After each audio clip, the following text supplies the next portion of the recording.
शिवाय। दर्शकों, पिछले वीडियो में हमने आपको दिखाया था कि नारद जी ने शंकर जी से जो प्रश्न पूछा था कि वे किनका ध्यान लगाते हैं और परमात्मा शिव और शंकर जी में क्या अंतर है, उसका उत्तर शंकर जी ने बड़े ही सहज और सरल भाव से दिया था।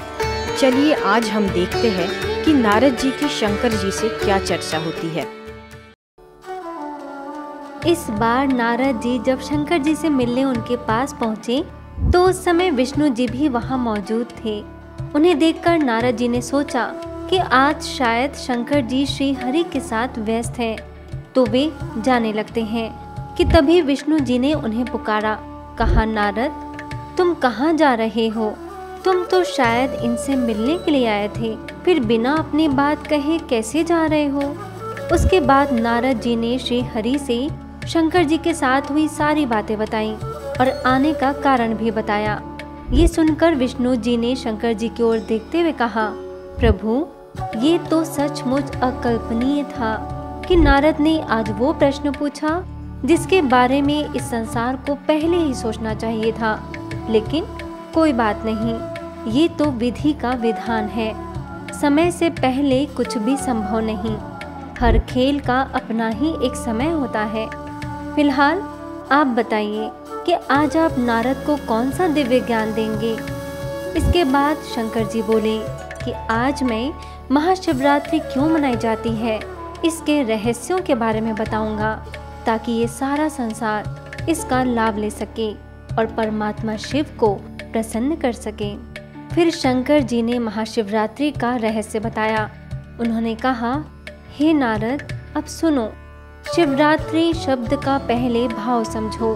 यहाँ रात्रि वास्तव में अज्ञान, तमोगुण अथवा पापाचार की निशानी है और कलयुग के अंत में जब साधु, सन्यासी, गुरु, आचार्य आदि सभी मनुष्य पतित व दुखी हो जाते हैं, हर मनुष्य अज्ञान निद्रा में सोया होता है, चारों तरफ धर्म की ग्लानि होती है, तभी पतित पावन परमात्मा शिव का दिव्य अवतरण होता है और वे इसी कलयुग रूपी रात्रि में आकर अज्ञान अंधकार को ज्ञान के प्रकाश से दूर करते हैं। इसलिए इसका यादगार शिवरात्रि मनाया जाता है, क्योंकि रात्रि शब्द यहाँ पर अज्ञान रूपी अंधकार व बुराई का प्रतीक है।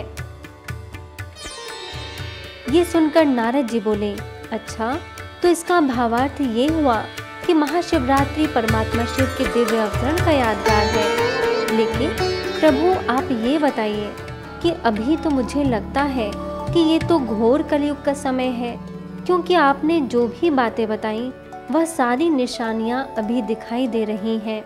फिर ये बताइए कि भगवान शिव का अवतरण कब होगा? इन प्रश्नों को सुनकर शंकर जी मुस्कुराए और बोले, नारद तुम थोड़ा धैर्य रखो, मैं तुम्हारे सभी सवालों का जवाब दूंगा, क्योंकि कुछ सवालों के जवाब तुम्हें मनुष्य सृष्टि लोक में ही जाकर मिलेंगे। लेकिन उससे पहले तुम्हें ये जानना जरूरी है कि महाशिवरात्रि पर उस निराकार परमात्मा शिव को प्रसन्न कैसे करें, क्योंकि जिन चीजों को शिवरात्रि के दिन शिवलिंग पर अर्पित किया जाता है उसके पीछे आध्यात्मिक रहस्य छिपे हैं, जिसे जाने बिना ही मनुष्य अनजाने में ही कई भूलें करता आ रहा है। लेकिन अब वास्तव में ये सत्य को जानने का समय है।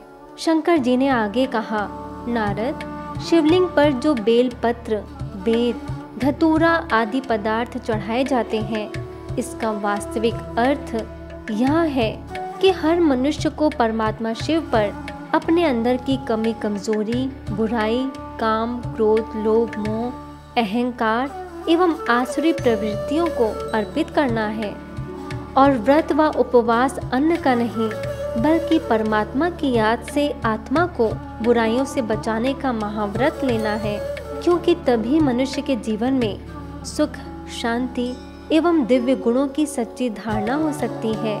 उनके कर्म सुखदायी होंगे और फिर परिणाम भी सुखदायी ही होगा। ये याद रहे कि निराकार परमात्मा शिव को भौतिक वस्तुओं और पदार्थों को अर्पित करने से कदापि प्रसन्न नहीं किया जा सकता है, क्योंकि वे सभी मानव जगत के पिता हैं और जैसे कोई भी पिता अपने बच्चों को भूखा, वह बुरे संस्कारों के वशीभूत नहीं देख सकता है। वो सदा अपने बच्चों का श्रेष्ठ भविष्य बनाना चाहता है। ठीक उसी तरह जो पूरे संसार के पिता हैं, वे अपने बच्चों का दुख भला कैसे देख सकते हैं। इसीलिए वे कलयुग रूपी रात्रि में आकर अपने बच्चों को बुराइयों को छोड़ने का मार्ग दिखाते हैं। उन्हें वह शक्ति देते हैं जिससे पूरी सृष्टि और मनुष्य पावन बनकर सुखमय जीवन बनाए। तो नारद, समझ में आया कि महाशिवरात्रि पर भगवान शिव को कैसे प्रसन्न किया जा सकता है। नारद जी ने शंकर जी की ओर अपनी सहमति दिखाते हुए कहा, हाँ प्रभु, मैं ये संदेश जरूर सभी तक पहुंचाऊंगा कि इस बार महाशिवरात्रि पर परमात्मा शिव पर बेल धतूरा चढ़ाने के बजाय अपने अंदर की बुराइयों को समाप्त करने का संकल्प लें। लेकिन प्रभु, आपने ये नहीं बताया कि शिवजी के भांग पीने वाली बात कितनी सत्य है। ये सुनते ही शंकर जी ने कहा, नारद, ऐसा कोई भी ग्रंथ नहीं है जिसमें शिवजी के भांग और गांजे के सेवन के बारे में लिखा गया हो। ये तो सिर्फ अज्ञानता के कारण ही लोग इसे शिवजी का पसंदीदा मानते आए हैं। लेकिन एक बार तुम इस पर भी विचार करो कि जो सर्व गुण और सर्व कलाओं में संपन्न हो, पतित पावन हो और जो स्वयं ही निराकार हो, भला वे इन चीजों का कैसे सेवन कर सकते हैं। नारद जी ने थोड़ी देर सोचकर कहा, जी प्रभु, अब मैं बहुत कुछ समझ गया हूँ और मैं आगे आपसे ये जानने जरूर आऊँगा कि परमात्मा शिव का अवतरण कब और कैसे होता है। और आज के लिए मैं आपका बहुत बहुत आभार मानता हूँ जो आपने मुझे इतना सुंदर ज्ञान दिया।